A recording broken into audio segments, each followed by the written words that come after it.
For over 10 years, we at Climate One have been engaging policymakers, influencers, entrepreneurs, and activists and scientists in broad, respectful, candid conversations about everything climate. Food, energy, water, technology, transportation, housing. We've had huge success bringing together people who think they're on opposite sides of issues. When they sit down and have a candid conversation, they often find common ground and the basis for real solutions. We're emotional beings. Thoughtful, inclusive conversations create the conditions in which the changes we want to see become possible. So I want to hear from you. When you talk about climate, how do you talk about it? More importantly, what do you want to be talking about? With whom? Join the conversation. Even make your own video. Invite your friends to join you. Let's talk climate.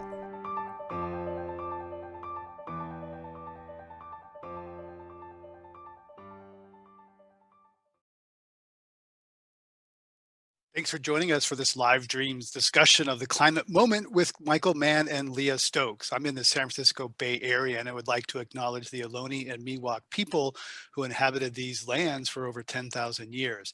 We're recording today's conversation for the Climate One radio show and podcast. It drops every Friday. You can subscribe wherever you get your pods, and please consider giving us a rating or review. If you'd like to submit a question for our distinguished guest today, please write them in the comment section of the live stream. Now, I'm delighted to welcome today two scientific rock stars. Michael Mann is a distinguished professor of atmospheric science at Penn State University, best known for his work creating the hockey stick chart that demonstrates the sharp increase in carbon pollution in the 20th century due to industrial activity. If you saw Al Gore's film, that's where he goes up in the cherry picker. He's been a guest on the show numerous times and is the winner of the Stephen Schneider Award for Climate Science Communication presented by Climate One. His new book is The New Climate War: The Fight to Take Back Our Planet. Leah Stokes is assistant professor of political science at the University of California, Santa Barbara. She's a co-host of the A Matter of Degrees podcast and author of the book Short Circuiting Policy: Interest Groups and the Battle Over Clean Energy and Climate Policy in the American States. We've been wanting to book her on the show for a while, and we're thrilled to have her with us today. With the inauguration of President Joe Biden and Vice President Kamala Harris exactly 24 hours away, we are framing this conversation in the new administration. So most people will hear this when Joe Biden and Dr. Jill Biden are living in the White House. Leah Stokes, Joe Biden referred to the Green New Deal as a framework for his ambitious climate plan that pledged $2 trillion for clean energy over 4 years. You're an enthusiastic supporter of the Green New Deal. What are the prospects for that vision to become reality in a narrowly divided Congress and a pandemic that's ravaging the economy? Well, that's a great question. I think what I'm really an enthusiastic supporter of is climate action. I really want to see federal climate policy like so many of us do. And I think with the elections in Georgia in early January, changing Senate control to the Democrats, we have the best opportunity in more than a decade now to see federal climate action through legislation. Of course, we also have Joe Biden and Kamala Harris in the White House, and they have made really bold pledges. They've committed to, as you mentioned, $2 trillion spending over 4 years, a 100% clean energy target by 2035, and 40% of investments to go to disadvantaged and frontline communities. These are the boldest climate pledges we have ever seen for any presidential candidate, and now soon hope to be president in American history. So I am very enthusiastic that we have a really good shot to start to do federal climate action this year. Though that $2 trillion is, President Biden has a $1.9 trillion relief package, largely for COVID, for aid to state and local governments. The details are not out yet, but that doesn't really include a lot of climate. So 2 trillion, another 2 trillion, that's a lot of trillions, Leah Stokes. Mm-hmm. Well, I think we need to remember, and this is actually something we did an entire episode on in our podcast, A Matter of Degrees, how much money the Republicans spent during the pandemic.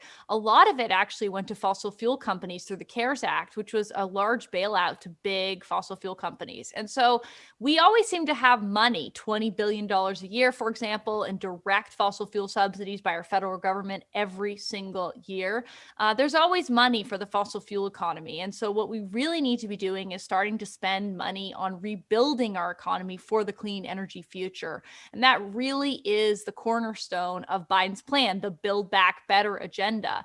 And, on the one hand, you might say, wow, this is a lot of spending, but these are actually investments. They pay themselves back, right? If we clean up our air, it means that we have less asthma for young Black children, for example. It means that we have less early mortality for people. And that actually has benefits for our economy. If we start investing in new jobs in the clean energy economy, those jobs will create multipliers and they will pay us back. So this isn't just money like a fossil fuel bailout that gets sort of blown up in smoke after we spend it. It's money that multiplies over time. It really is like an investment. Michael Mann, do you think the Green New Deal should be the North Star of U.S. efforts to confront climate disruption?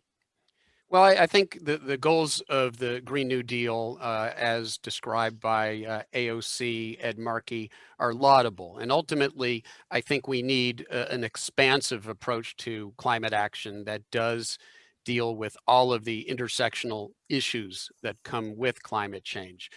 The pragmatist in me, like Leah, I want to see action immediately. We don't have any time to waste. We've got 10 years basically to bring global carbon emissions down by a factor of 2. And so in the current environment with a split 50-50 Senate, I wish we had had a blue wave, a congressional blue wave that swept in large majorities, large Democratic majorities in both houses of Congress, and had the votes to pass expansive Green New Deal type legislation. But that's not what materialized. We have a closely divided Senate.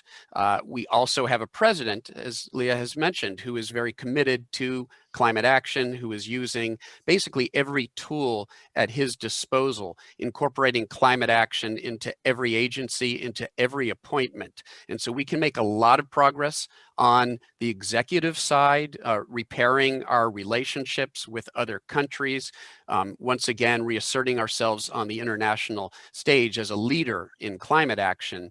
But it would be great if we could also at least get some climate legislation in the meantime. And, I agree with Leah. I think there's a real opportunity, the best opportunity we've had in some time. We can get a climate bill or set of bills onto the Senate floor, something we couldn't have done with Mitch McConnell.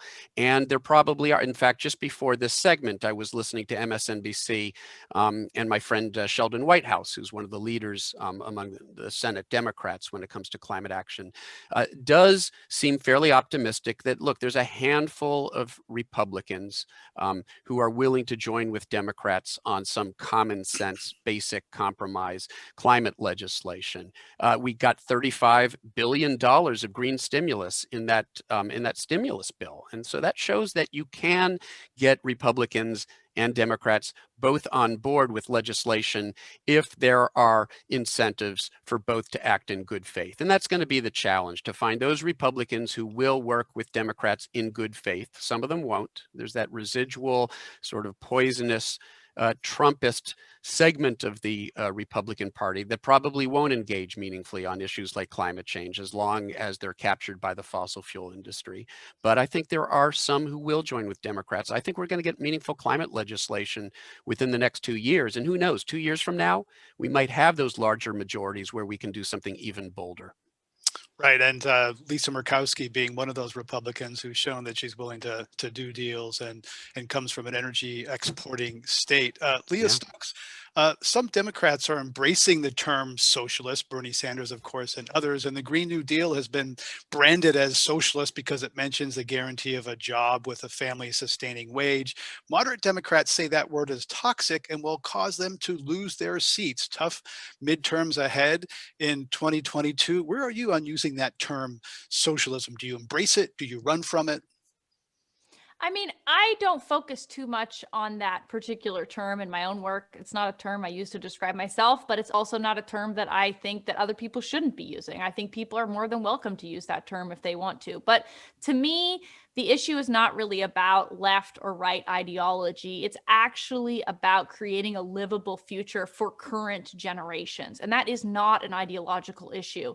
If you look at polling from Pew or the Yale program on climate change communication, young Republicans are very worried about climate change. People, more around my age in their 20s or their 30s. And that's because they realize that when we talk about 2050, that's not sometime way in the future. That's within our lifespans. That's within our adulthood. And we have to have a livable planet. So I think that a lot of these fights over ideology and labels are missing the point, which is that the economy, our society, our democracy is built on a bedrock of a stable climate. This is the only stable climate we have, and it is the only climate we have ever lived in as humans. And if we disrupt that, that has nothing to do with being left or right. It just has to do with, whether or not we have a stable economy, a stable society, a stable way for people to plan in the future. And that isn't about being left or right wing. It's really about, as Michael was saying, common sense solutions that we have to have a livable planet for our economy, let alone our society, to thrive. We'll get into some of those divisions a little bit later. Michael Mann, what is an inactivist, and how do people on the left bring them gifts every day?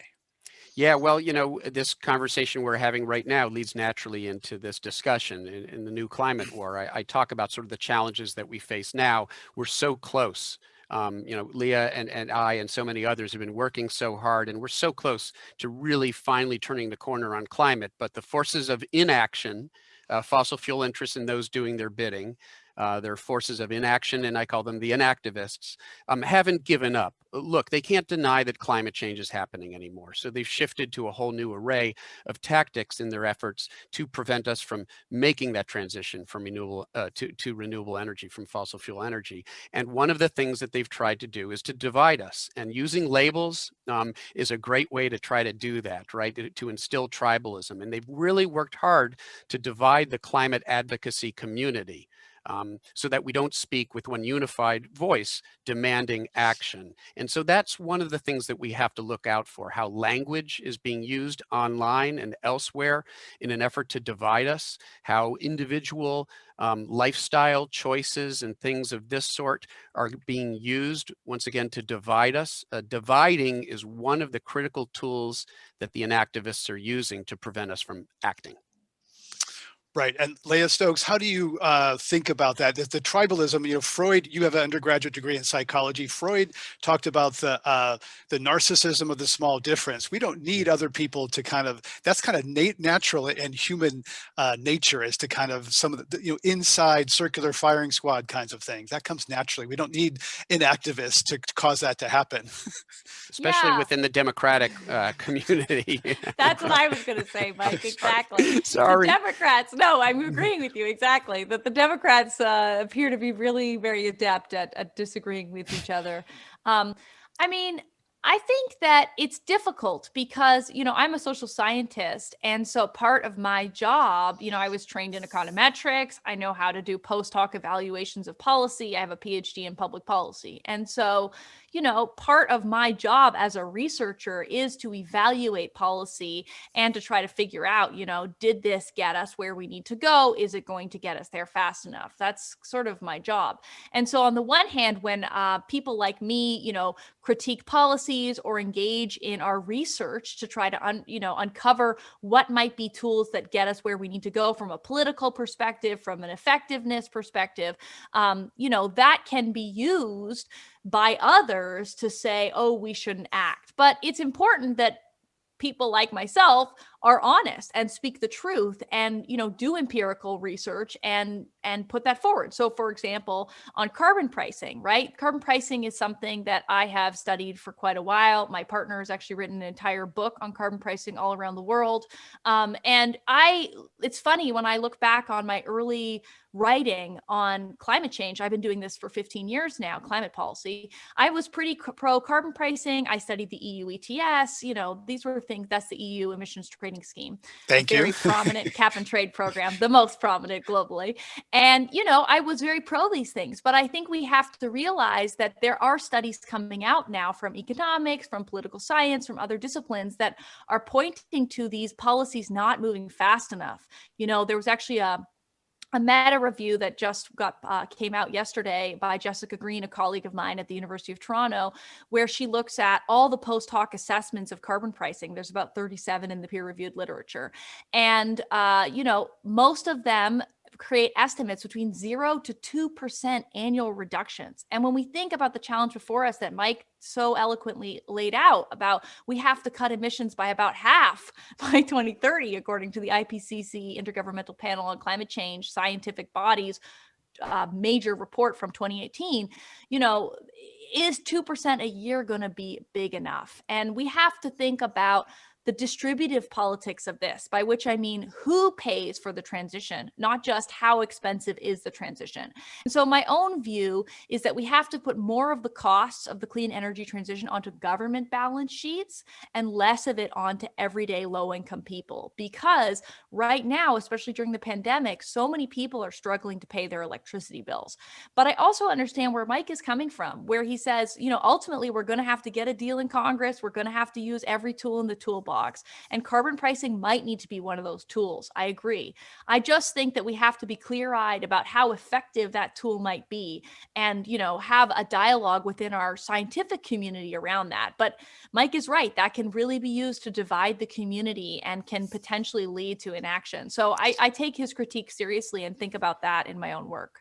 And that's really true. For a long time, there was kind of orthodoxy in certain circles that just put a price on carbon and markets will do the rest. And there is a group out there that says price on carbon, and that will solve everything. And that's very interesting, Leah Stokes, that the studies are showing that actual prices, perhaps those prices haven't been high enough. No, they're not high enough. We all know they're not high enough, but they haven't done as much as some of the supporters would suggest. Michael Mann, there's a lot of shaming in the climate conversation, flight shaming, diet shaming, car shaming. You write about this. Where is that coming from, and how much should individuals agonize over what they eat, what they drive, all these daily decisions that can tie us up in knots? Yeah, it's a great question. We could spend all afternoon talking about this topic, no doubt. And I do talk about it at some length in the new climate war, because it is being used as yet again another way to divide us. I mean, what better way could there possibly be to divide us than to get us arguing about our lifestyles? There's nothing more personal than that. There's nothing that we are more invested in than our lifestyle choices. And so the reality is that we should do all those things that we can do in our everyday lives to decrease our environmental footprint, our carbon footprint as well. And in so many cases, they save us money, they make us healthier, they make us feel better, they set a great example for other people. So of course we should do those things. The problem is when that's used as an argument against taking the systemic actions that we need to, policy change. And there is some interesting academic literature that does suggest that people have this sort of finite well of mental energy and emotional energy. And if they think that they're already acting on a problem, they might be less willing to support other things to also work on that problem. So we have to be aware of that. I think we have to make sure that this is seen as something that's complementary to the needed systemic changes, the needed policy action. And one of the problems, what makes this a fraught conversation, is that there are some malevolent actors who are actually using this as a way to divide us. Online in particular, bot armies, trolls, looking to get environmental progressives arguing with each other about their lifestyle choices. Again, it's a divide and conquer sort of approach. It's also deflection. It deflects attention away from the needed systemic changes and policy solutions to individual behavior. And in the book, I use the example. Now, Leah's, I think, too young to remember this, but Greg, you will remember, I think, this ad that we grew up with, the Crying Indian ad, a Native American. It's called a Crying Indian advertisement. It was a public service announcement in the early 1970s. And, without going into all the details are in the book. It ends with this Native American with a tear running down his face. And the tagline is, people cause pollution, people can solve it. And what it was trying to do was to convince us that all that bottle and can waste that was piling up, it was because of you and me. We needed to do a better job picking up our litter. What they didn't want happening was the passage of bottle bills. in the individual states and ultimately at the national level, because that would require the beverage industry to process their own bottle and can waste. It would cost them money. It would decrease their profits. And so they engaged instead in this massive public relations campaign that was hatched on Madison Avenue. We all thought it was a feel-good thing. Oh, isn't this great? You know, our awareness about our environment. It drew upon sort of the ethos of the early 1970s, the zeitgeist. Native American imagery was so powerful at that time, and it drew upon that. It used that power to try to thwart efforts to solve this problem systemically and instead make it about you and me. And as a result, we have one of the other great global environmental problems today, global plastic solution, thanks to a successful deflection campaign by the beverage industry. Well, you know, and I think Leah has talked about this and written about this. Well, the fossil fuel industry is doing the same thing today. That's a great playbook, and they're taking it and they're running with it. And it isn't a coincidence that the idea of a personal carbon footprint calculator in the early 2000s came from British Petroleum. That's where it started out. So let's beware of the fact that some are trying to convince us that individual action is the entire game. That's the whole solution, as a way of diminishing our support for systemic changes, for policies. I just really want to echo everything Mike just said. You know, I did my undergrad in psychology, so I worked on individual behavior change campaigns, and I tried to get people to turn off the lights and save energy. And at the end of that experience, I just thought this is not a big enough lever. And it's still true today that when we really think about how can we cut emissions by about 50% by 2030, it's not going to be just by our individual behavior changes. And like Mike is saying, it's great if people want to do that. I have an electric vehicle, I compost, right? Like I do a lot of those things you're supposed to do. And I like doing those things. And one thing I'm actually doing right now is electrifying my home to get rid of fossil gas from my cooking and heating. You know, and that's, as Mike was saying, also really good for my health, because it turns out indoor air pollution is really bad when you're cooking with gas in your house.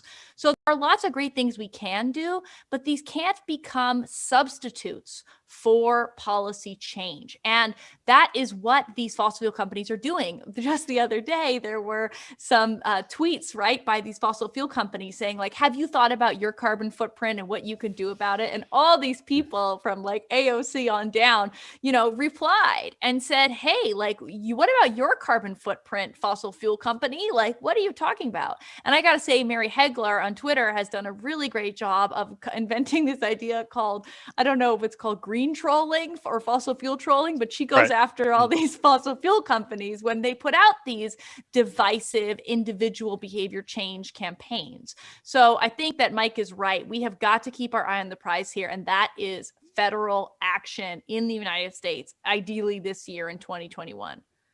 Leah Stokes. Add one. Oh, sorry. Go ahead, Mike.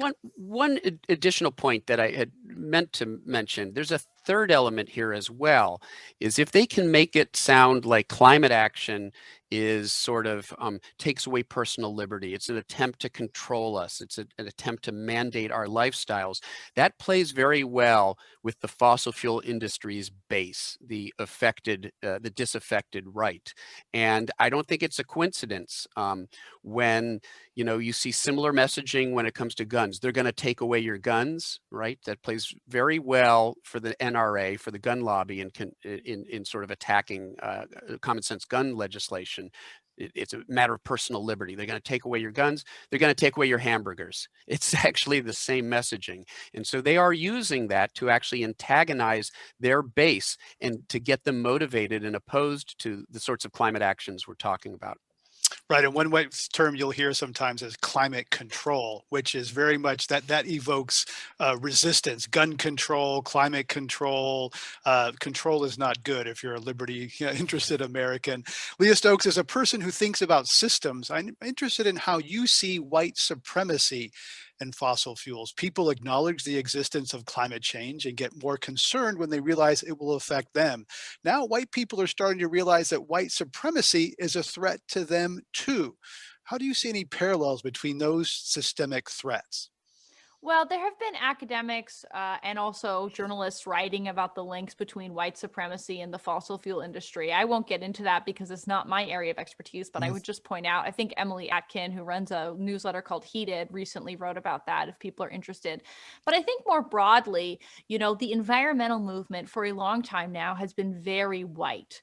And the way that we have understood the climate problem has been from that lens. And it's only really in the last year that there's been a big reckoning within the movement about, you know, how the fossil fuel based energy system overwhelmingly puts its impacts, puts its costs onto Black, Latinx, and Indigenous bodies. You know, when we look at all this amazing peer reviewed research, which shows that the benefits of the fossil fuel based system go to overwhelmingly white Americans, and the costs in terms of, let's say, asthma, pollution in backyards, those go towards Black and Latinx communities. And so I think we have to recognize that, you know, the fossil fuel based system is built on white supremacy in many ways, that it is only doable to create really giant oil refineries and polluting industries if you can stick them in somebody else's backyards. And that is overwhelmingly Black, Latinx, and Indigenous backyards. And so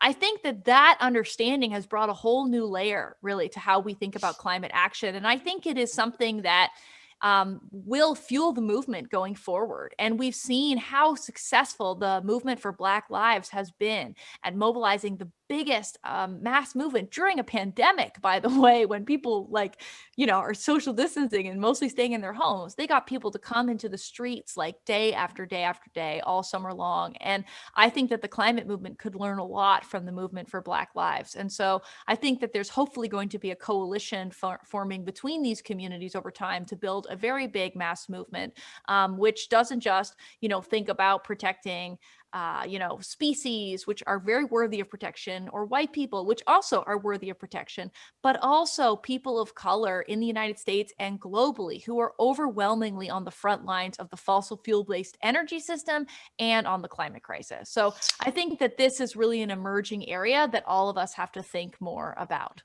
Michael Mann, I've learned a lot, reflected on my own white privilege over the past year, and learned by interviewing and speaking with Indigenous leaders about how pervasive systemic racism is in this country and how it connects with climate. What have you learned about your own white privilege during this racial reckoning in America? Yeah, well, I mean, I've been horrified. I think so many of us have between, you know, with what we've seen play out. There's an element in society that was sort of latent. It was there, but we didn't really see it bubble to the surface. And now we have. In my view, you know, a week ago, we were relitigating the Civil War. That is actually what we saw playing out in the Washington Capitol. It was an attack on the heart of our democracy, but it was racially tinged. It was motivated by a movement that's ultimately racist and misogynist. And let's face it, those vices are preyed upon by, you know, the inactivists that I'm talking about. Look, in order to implement their fossil fuel agenda, the fossil fuel industry needs to win elections. They need politicians who are on their side. They need presidents who are on their side. And they long ago recognized that in order to get the sorts of numbers that they need to win elections, they needed to weaponize this sort of disaffected base that we now think of as the Trump base, the MAGA crowd, who have, you know, who are sort of lured by red meat issues involving, you know, issues again that are tinged with racism and nativism and white supremacy and misogyny. It's we saw that all come to a boil, and the reason that that movement wasn't suppressed was that the fossil fuel industry and the special interests that they are part of need that base in order to win elections. And so they're unwilling, at least thus far, have been unwilling to distance themselves from it because it's a wink, wink, nod, nod. They'll say things that sort of sound like there's an acknowledgement of the impropriety of the things that they're doing, but ultimately they condone it, they support it. And we saw that all come to a boil. And maybe, to extend the analogy, we're finally in a position to lance that boil, which is to say that maybe we're finally past that hurdle. Maybe that is the tipping point that we've just gone through. As Leah said, we've gone through these amazing tipping points, good tipping points, not the bad tipping points on climate that we fear, but societal tipping points in the public consciousness, whether we're talking about marriage equality, where we went through this cultural tipping point, where over a period of months, we saw a massive increase in public support for marriage equality. And there are, I'm sure Leah and her colleagues, there's a whole literature on sort of the society, social movements and why tipping points happen in social movements. And we're seeing that happen. And we're seeing that right now. I think we're going through the next tipping point moment on issues of racial justice.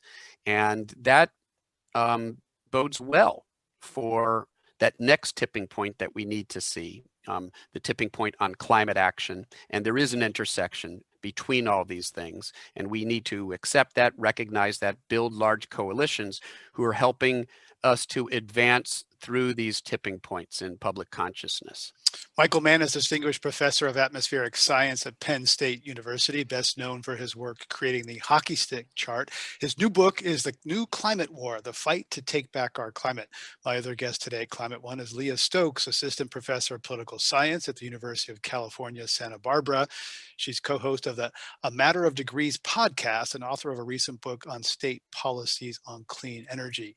10 years ago, Brandon Dennison founded Coalfield Development in Barboursville, West Virginia. They train former coal miners and other locals for jobs in new industries, including solar. We asked him to share his thoughts on how the Biden administration might approach Appalachia and in the region in need of both an economic boost and a green energy reset. We exist to rebuild the Appalachian economy from the ground up. So we helped start the first solar company in this part of the state. We have a sustainable agriculture company.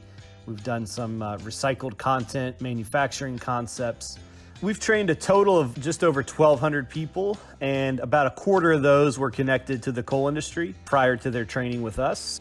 We have seen coal miners become renewable energy workers, and sometimes the skills are quite transferable. The first ever crew chief of our solar enterprise was an underground miner who was already a licensed electrician because of the nature of the equipment that he worked on underground. So it is possible, but it's way harder than most folks realize. And there's a lot of frustration in coal country.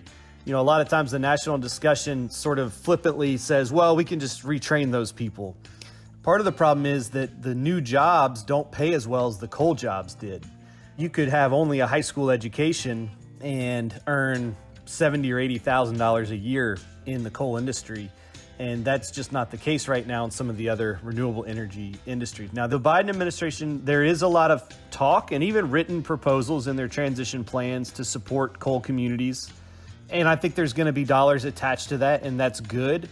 I would caution that folks here in Appalachia are really skeptical of new government programs. So we need government investment, but we want to contribute and be part of businesses and start our own businesses, and we don't want to have to depend on the government to put food on the table. So I would encourage maybe a more liberal administration that, yes, we need those federal investments, but do it in a way that honors the dignity and the agency of the people and the communities here on the ground. People need individual financial assistance. I don't want to dismiss that.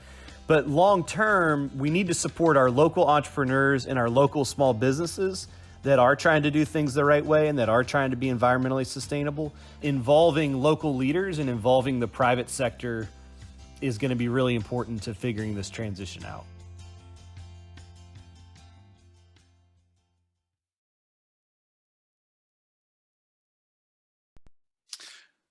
Leah Stokes, as someone who's written about clean energy jobs around the country, I'd like to hear your reaction to Brandon Dennison's pointing out he's CEO of the Coalfield Development in Barboursville, West Virginia. I'd like to hear your response to him saying that retraining is possible. It's way harder than most people realize, and clean energy jobs often pay less. Yeah, well, those facts are fairly well known, unfortunately, to be true. And I think we have to reckon with them when we think about the transition. right now, unionization rates in the clean energy economy are much lower than within the fossil fuel industry. And that's a problem because it means that the pay is not as good, that the representation is not as good, benefits aren't as good. So we really have to figure out how we can get unionization rates up in the clean energy industry. And that's going to involve companies like, for example, Tesla, major car manufacturer that has not been pro unionization, coming around to unionization at their plants, right? If we have combustion engine cars, fossil fuel powered cars that can be built in union shops, but we don't have electric vehicles being built in union shops, that is a problem. So I think that in some ways, actually, California has done a good job of this. The way that they designed their clean energy standard means that a lot of the jobs are built in state and a lot of the work is actually unionized in California as a result of the existing unions in California and the way they structured their policy. So I think that this is a big challenge going forward.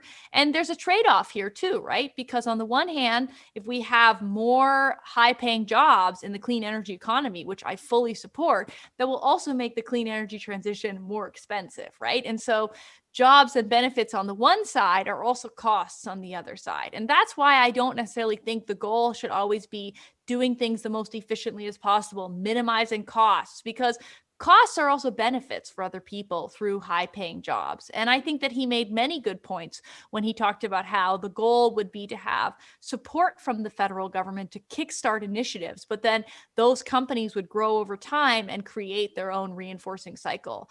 What's been so unfortunate through, for example, the CARES Act, which was the coronavirus stimulus bill passed last year through the Republican-controlled Senate, is that money did not go to small businesses. It did not go to people who were going to try and employ people and create opportunity and start to build the new future. Like I mentioned earlier, a lot of it went to very large fossil fuel companies who I will mention were laying off massive amounts of workers during the pandemic. There were fossil fuel companies, I believe Exxon is the one, that were more willing to fire people during a global pandemic and economic crisis than cut dividends for their shareholders. So the fossil fuel industry is increasingly becoming a pretty bad employer, not just from a sort of health and safety perspective, but also just from in terms of protecting its workers during a really critical time. And so I think we need to realize that this transition is happening now, that there are already people being laid off by the irresponsible fossil fuel industry, that the fossil fuel industry is getting a lot of government handouts and is not using them to employ people. And so we need to be putting federal dollars, investing them into the clean economy so that there can be small businesses in places like West Virginia, and so that we can start this transition and pay people really a livable and a good paying job. I'll just mention, though, Leah Stokes, that those dividends, dividends are very important for energy shareholders, people who own stock in energy companies, and the companies are loath to cut those dividends. But those dividends are also income for pensioners and people, teachers and others. So those dividends do go to some people who rely on them in some cases for their income. Michael Mann, Brandon Dennison also mentioned honoring the dignity and agency of fossil fuel workers. I rarely hear that in climate conversations, which often vilify the fossil fuel industry as though it's a monolith. I want to hear your thoughts on that, that talking about, because the concern is that, coastal elites talk down to fossil fuel workers and the retraining is oversold, green jobs are oversold. I'd like to hear your point on that empathy and dignity he talked about. Yeah, it's important. And I'll tell you, the fossil fuel industry has done a wonderful job in, with their, with the propaganda campaign that they have implemented to convince us that the corporate profits that go to the fossil fuel interests somehow represent the good of the people who work for those interests. There's a big difference between a coal worker who, statistically speaking, will ultimately suffer health consequences for the dangerous nature of that job. There's a huge difference between them and the management and the owners who make record profits off of the backs of these workers who make a decent wage, but pay for it ultimately in health and in other ways. And so what we have to recognize is that, look, those people in a sense are heroes, right? Here, I live in a state, Pennsylvania, that is a true fossil fuel state. It's where we discovered oil in this country. It is where, it was built on coal substantially, and now natural gas is an important emerging part of the economy here. So I have an appreciation for the role that the fossil fuel industry has played in, providing the providing for jobs and Some people say we ought to just thank them. livelihoods. Thank them. Thank you for Well, what you right. did, and let's Absolutely. thank you for that century of building America. Now we need to turn to a new direction. Thank you. That's the point. That's Goodbye. exactly. Yeah. No, Yeah. I mean, we have them to thank. Look, there's a saying, the Stone Age didn't end for want of stones, and the fossil fuel age won't end for want of fossil fuels. It'll end because something better has come along, and that's renewable energy. And so we have to thank those people for having grown the economy that we all benefit from today, while jointly recognizing that it is time to move on. And, I speak in parts of the state that are coal country, and where the college kids that I'm speaking to come from coal families. And the reason they were able to go to college in part was because of the career of their parents in that industry. We need to make sure that they have other opportunities to get a living wage, and also to not have to make the health sacrifices that fossil fuel workers have had to make in the past. And if you were to, and Leah alluded to this, if you were to account for the health damages of fossil fuel extraction on the people who do it and the people in those communities, if you were to actually incorporate that into the price tag, fossil fuel energy would be remarkably outcompeted by renewable energy. And the problem is that isn't in the price tag right now. Fossil fuel industry is getting a free ride. The damage they're doing to the planet, and the damage that they're doing to their workers, to the health of their workers and people in the communities, is not part of the price tag. That's why I do think that carbon pricing is one of the tools that we need in the toolbox to help level that playing field so that renewable energy can compete fairly in the marketplace. Yeah, no bird or human has ever been harmed by a spill of sunshine from a solar plant, or a spill of wind from a wind power facility. Leah Stokes, there's a trend, there's an ebb and flow in climate efforts, that there's sort of, focus on Washington when Barack Obama is elected. There's a focus on Washington right now, a hope for federal policy right now that Joe Biden is president. But there's also a downside to that. And we have a question, we're recording this on a live stream. We have a question from listener Rolf Erdahl, who says the Kochs were great at targeting campaigns at the local and grassroots levels. How is the climate movement doing at working for their positions from the local level up? This top-down focus can backfire sometimes.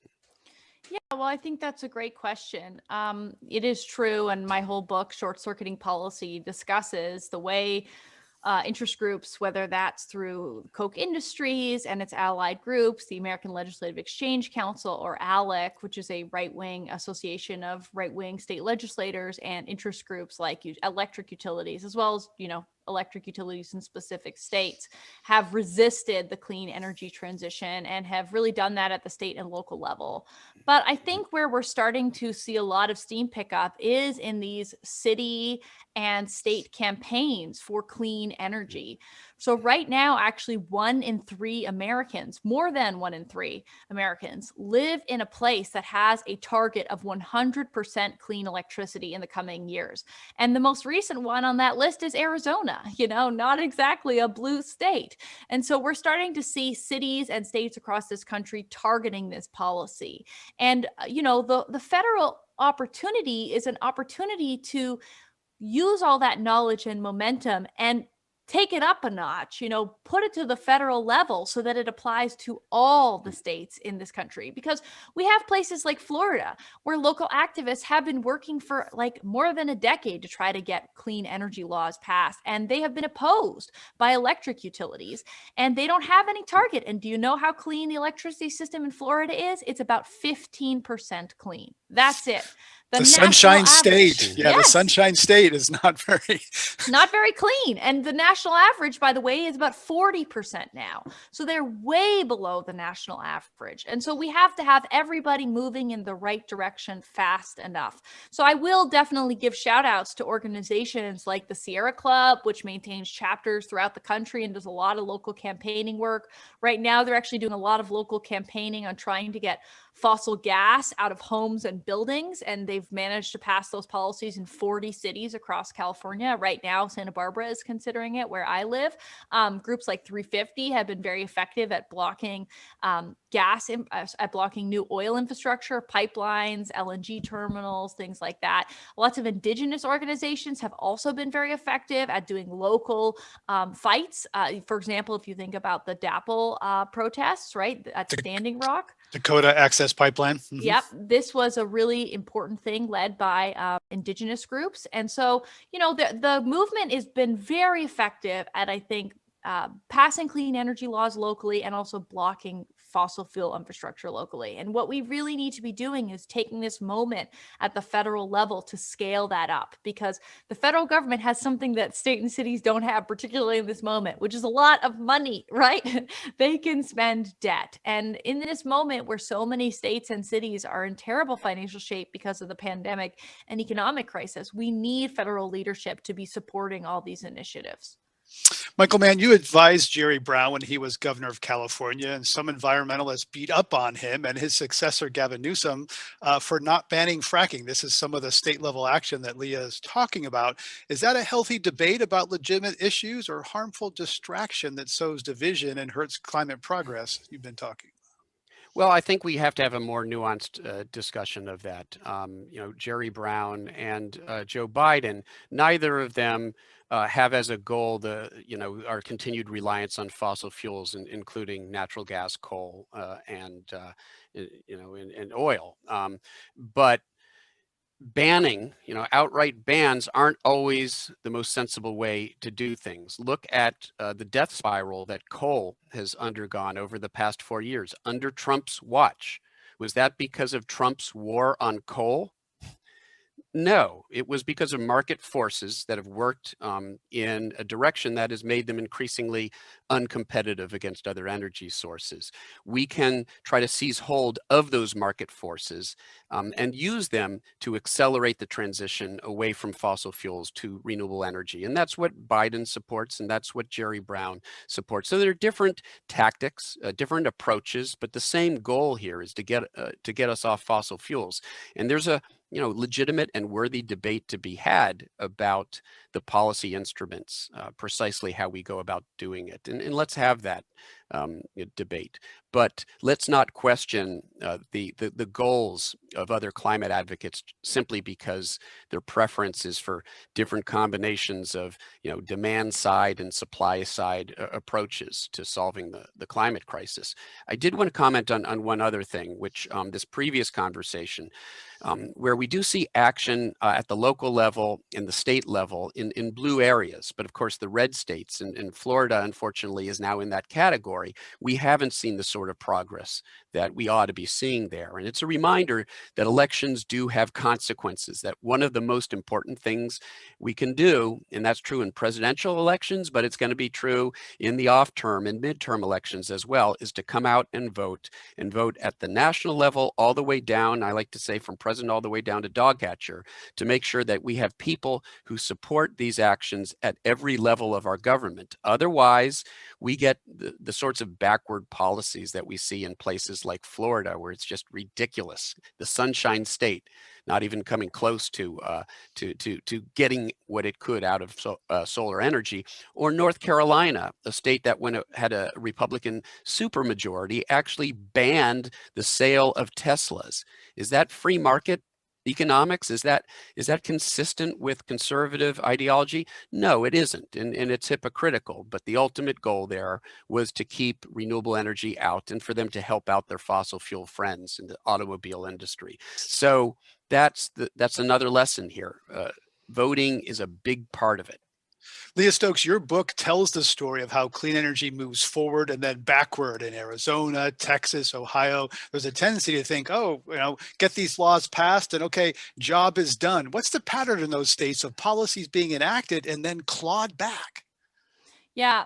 Before I pick that up, I just want to add to what Mike was just saying. It's not just voting. And of course, I'm sure he would agree with me on this. It's also in the next couple of years, getting organized, writing to your member of Congress, writing to your senator, making phone calls. If we have a climate bill, supporting environmental organizations, all of those things. Exactly. Yep. Joining 350 or Sierra Club or whatever organization, an environmental justice group, Sunrise, those groups are going to be mobilizing in the next year for a big federal climate bill. And you can plug into those efforts and you can make a huge difference, because I've actually done research, which I write about a bit in my book, which shows that overwhelmingly, Senate and House staffers, we're talking chiefs of staff and legislative directors in Congress, they do not know that the public wants climate action. They dramatically underestimate support for climate action. So if you reach out, if you call and you write or you email, that changes what they understand the public preferences are. So I just really encourage people to stay involved. In terms of my book, I really looked at how we can take one step forward and many steps back. And the book looks, actually perhaps building on Mike's work about the hockey stick graph. I came up with this narwhal curve, so to speak, which looks at where we are today and where we need to go from a clean energy perspective. And it is a dramatic line upwards because we are not moving fast enough. And although we have made some progress at the state level, like I mentioned, 1 in 3 Americans live in places targeting 100% clean electricity, there have been concerted attacks from the fossil fuel industry and electric utilities on progress. And in some states, like in Ohio, for example, electric utilities, First Energy, also now called Energy Harbor, as well as AEP, have spent $60 million trying to buy off specific Republican politicians in order to get a massive coal bailout. That is what happened in Ohio. And you don't have to just read my book to find that. You can read the FBI affidavit where they, put out this information before they arrested then Ohio Speaker of the House, Larry Householder, for being involved in a $60 million bribery scheme.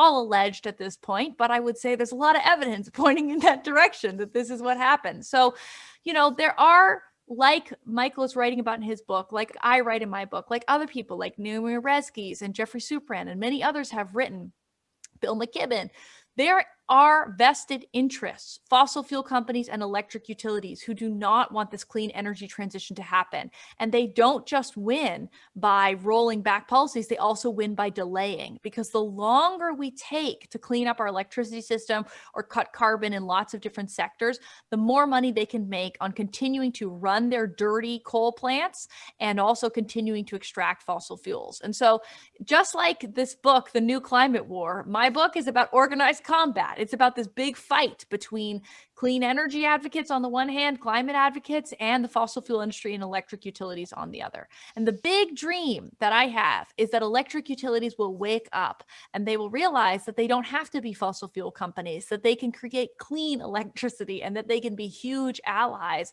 and make a lot of money in the clean energy transition.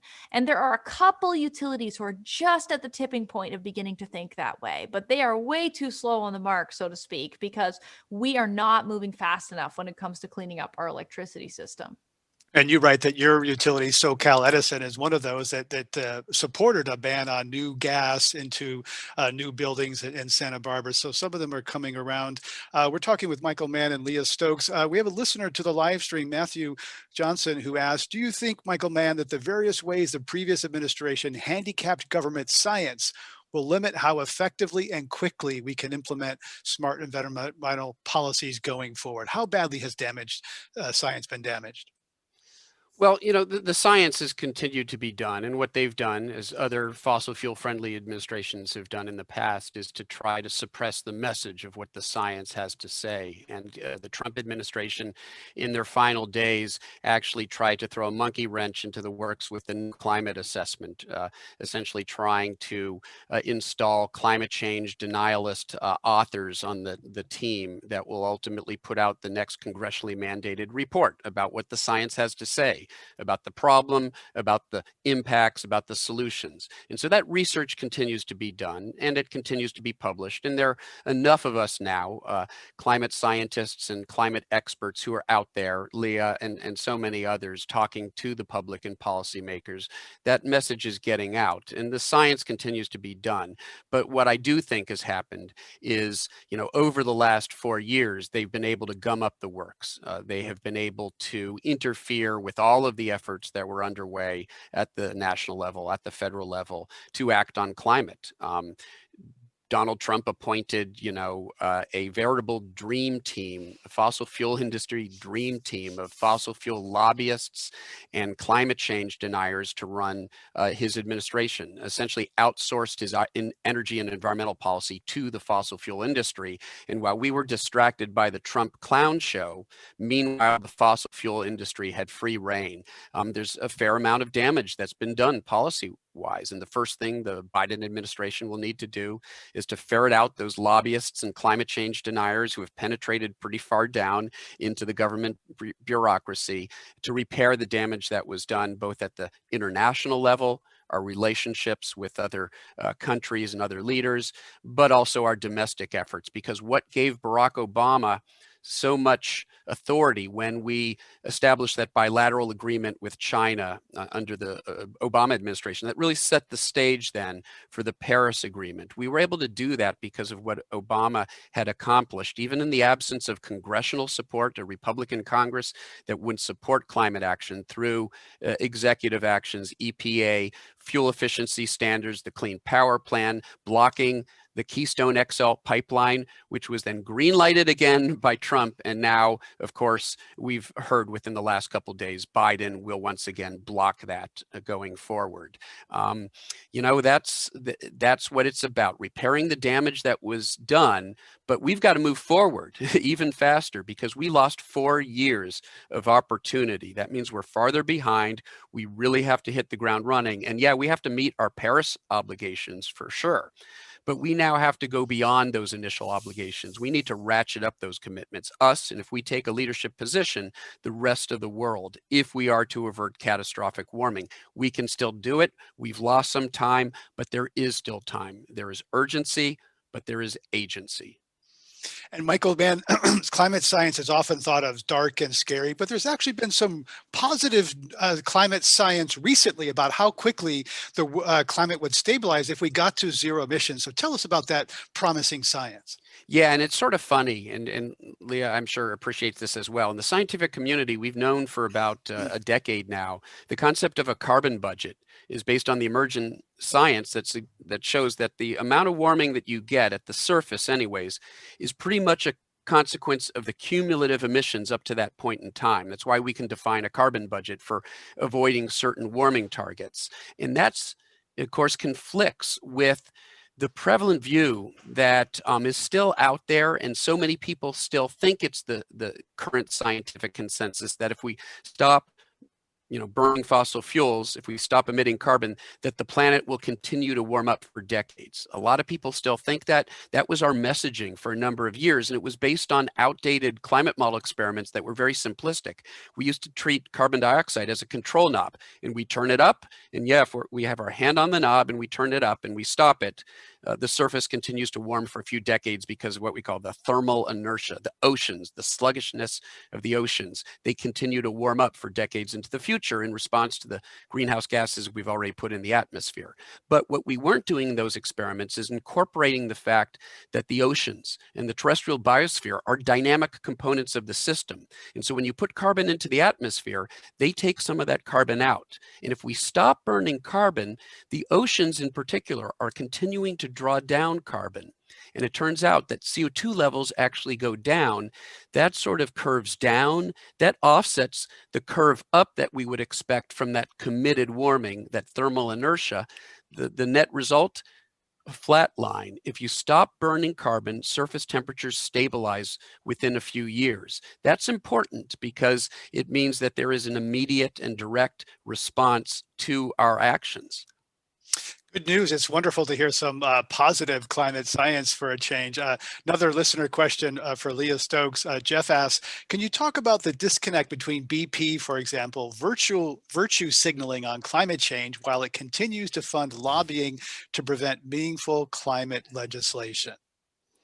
Yeah, I think that these fossil fuel companies are very large beasts, right? They're huge organizations, they're multinationals, they have different, they're like octopus, right? They have all these tentacles, different branches. And so there are often one side of the business trying to like develop new clean energy. And that's certainly been the case of BP historically. They've developed stuff, sell it off, decide they're called Beyond Petroleum for a while, rebrand back to BP or British Petroleum, right? Like they're moving in a lot of different directions. And one of the things that I find so frustrating, not just for fossil fuel companies, but for all kinds of companies, and this has been coming out actually in the wake of the Capitol riot, is that these companies on the one hand often make commitments. They say, oh, we're going to be carbon neutral, or, oh, we're going to do all these things. But then they continue to give money to climate denying politicians. They continue to lobby against climate action, or they don't lobby for climate action when we finally have policies. And I think particularly about tech companies, right? Tech companies have taken on really ambitious pledges. A lot of companies have said, we're going to be 100%, clean energy. They're buying a lot of these renewable electricity certificates to do it. But, they never show up when we have a bill in Congress to lobby and say, we must pass this climate bill, because their lobbying branch of their company doesn't think that that's their core business model. And this is the same thing that's happening right now.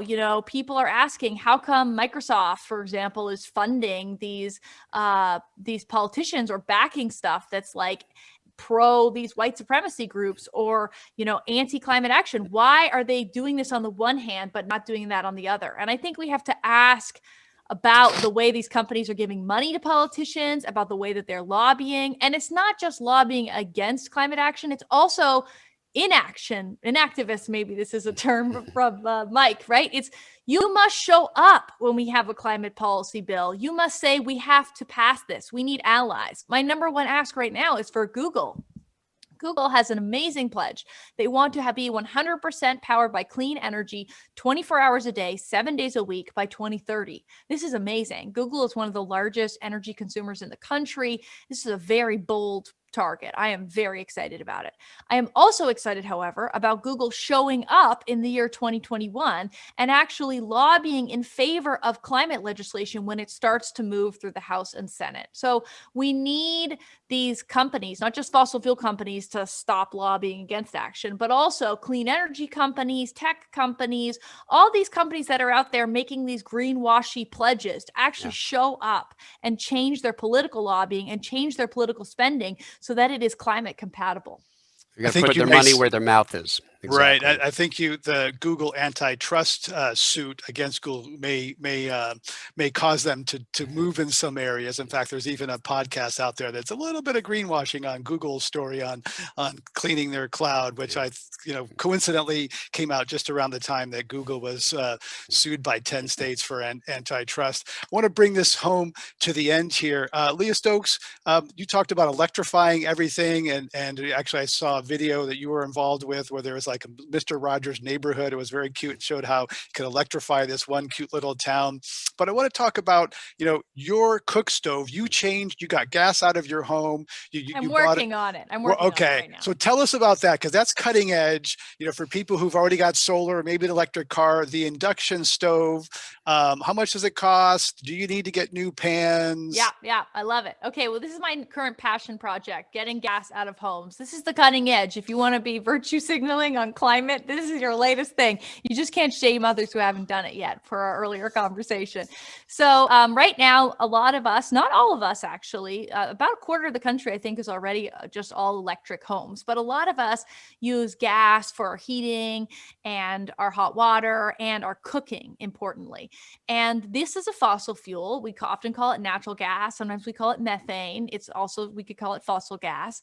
We're using it in our home. And there's more and more research coming out from public health, which is showing that this is actually really bad for your health. It's basically creating pollutants. Think about it. You're kind of having a fire inside, right? And even if you have some ventilation, you're breathing in a lot of pollutants by cooking in your home. And there have been studies that show that children growing up in homes with gas stoves are, I think, about 40% higher risk of getting asthma. So these are, fairly significant, large, substantive effects.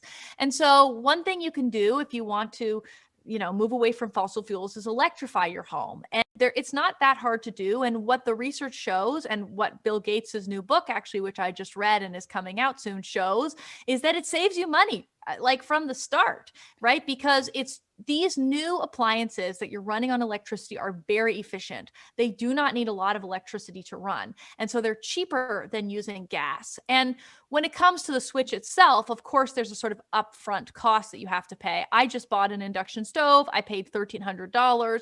If you Google it, you can easily see that lots of new gas stoves are about $1,300. And when I started to put this out publicly as my New Year's resolution, it was amazing because a lot of people who are renters or who don't necessarily have the money to afford to pay that started to tweet at me what they were doing to jerry rig their own electric stove. And they got an electric toaster oven, which I already have actually and use exclusively for my baking.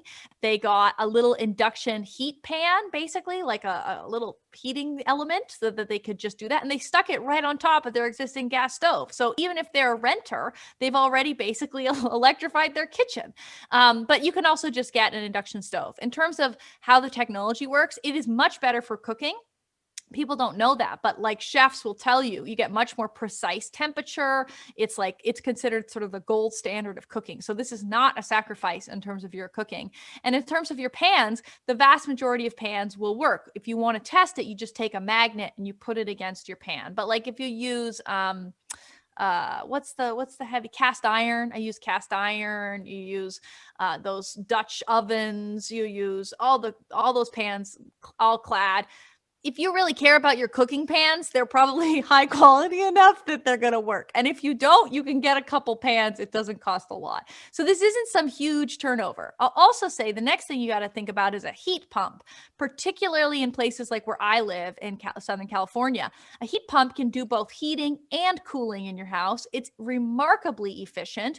And it's a very easy way that you can basically electrify your furnace, move away from fossil gas. So in Santa Barbara, where I live, we have a really overactive permitting process. And so I have to actually apply so that I can make these changes in my home. But I'm working with an architect right now, and this is what I'm doing this year. And if people are excited about this, I would really recommend they check out the work of the Rocky Mountain Institute, which has a huge team dedicated to building electrification. They put out lots of reports, and the work of Sierra Club, which is working sort of city by city to try to change the rules for new construction so that new buildings are not built with fossil fuels, with fossil gas in it. Because there's lots of climate research which says that if we want to limit warming to 1.5 degrees Celsius, we actually cannot build any new fossil fuel infrastructure. So we should not be putting in buildings with new gas. And if you do it from the start, there's no need to retrofit, right? The building is cheaper from the get-go. So I'm really passionate about this. I think it's the new thing. If you already have solar, you already have EVs, you're a vegan, you're composting, you don't fly, you bike, you walk, I don't know, all the magical things you do.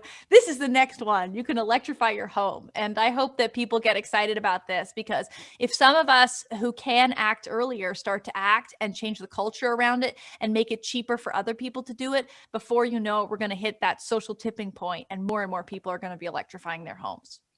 Michael Mann, let's finish on the big picture. What do we know about COVID has reduced carbon emissions? We just came out of 2020.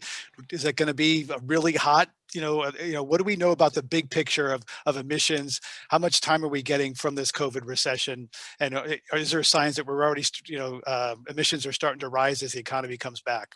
Yeah, and let me add one last point about the previous conversation. And so, if we can electrify everything and then decarbonize the grid, that's the last really important step. And you can do that by getting your own electricity from renewables, which we do. We have a wind-only power plan, and so our plug-in hybrid is charged off of wind, and so our transportation is renewable. The electricity we're using, the heat pump that we're using for heating and cooling, it's electricity, and that electricity is coming from renewables. So we can do it. We just need to electrify, decarbonize the grid, and energy efficiency is the last sort of critical tool in doing that. Now, as far as COVID-19, we could spend 2 hours talking about the various lessons that it has taught us, because there's so many. Both good lessons and bad lessons. There are lessons about the importance of, basically the deadliness of anti-science. And we've seen that measured, the toll of anti-science, of attacks on health science, public health science. We can measure that toll in hundreds of thousands of human lives. The toll with climate change will be even greater if we don't act. And so we need to realize that denial is deadly. Not listening to the word of science is deadly. So maybe we have found we have newfound respect for the importance of actually listening to what the science has to say, whether it's public health science or the science of climate change. Now, when it comes to carbon emissions, we're going to see them, or we did see them, drop by about 7% in 2020. That's good news. If we can maintain 7% a year for the next decade, we're well on that path of bringing emissions down enough to avoid that dangerous 1.5 degrees Celsius, 3 degree Fahrenheit warming that Leah spoke of. But here's the thing. Social distancing, the lockdowns, the sort of behavioral changes that we made only gets you so much. That got us that initial 7%. But to get another 7% this year and 7% beyond that the year after, just behavioral change. We're sounding like a broken record here now. Lifestyle changes alone aren't going to be enough. We need substantive policies to decarbonize human civilization, and we need to do that quickly. That's the urgency. But as Leah has spoken to, as we've talked about, we have the tools to do that now, not 20 years from now. Sorry, Bill Gates, we don't need a miracle, which he has said before. The miracle is here when you look up at the sun, when you feel the wind at your back, geothermal. We have the technology to do it. We just need the commitment. And that's what it's about. And going forward, I'm pretty optimistic. I think we're in a good place right now. I think this is a good time to be having this conversation, because there's a real opportunity now to move forward in the defining crisis that we face, even greater than the coronavirus crisis, which will largely be in our rearview mirror a year from now. We will still have the climate crisis looming, and we have to keep our attention focused on that. A great upbeat note to end on. I'd like to give a shout out to the Climate One awesome team making this happen behind the scenes. Adam, Andrew, Arnav, Kelly, Sarah Catherine, Steve, and Tyler. Thank you. You guys are a great team. That's great to work with you. On Climate One today, we've been discussing how the new Biden administration can advance the fight against climate disruption. We also talked about shaming, personal behavior, systemic racism, and other things. I'm Greg Dalton, and my guests were Michael Mann, Distinguished Professor of Atmospheric Science at Penn State University. His new book is The New Climate War, The Fight to Take Back Our Planet. And Leah Stokes, Assistant Professor of Political Science at the University of California, Santa Barbara. She's co-host of the podcast, A Matter of Degrees. It's excellent. And author of the book, Short Circuiting Policy. Podcasts of this and other Climate One shows are available wherever you get your pods. Please help us get more people talking about climate by giving us a rating or review. It really does help. Thanks to our online audience. We'll see you next time, everybody. Bye. Thanks. Thanks, everyone.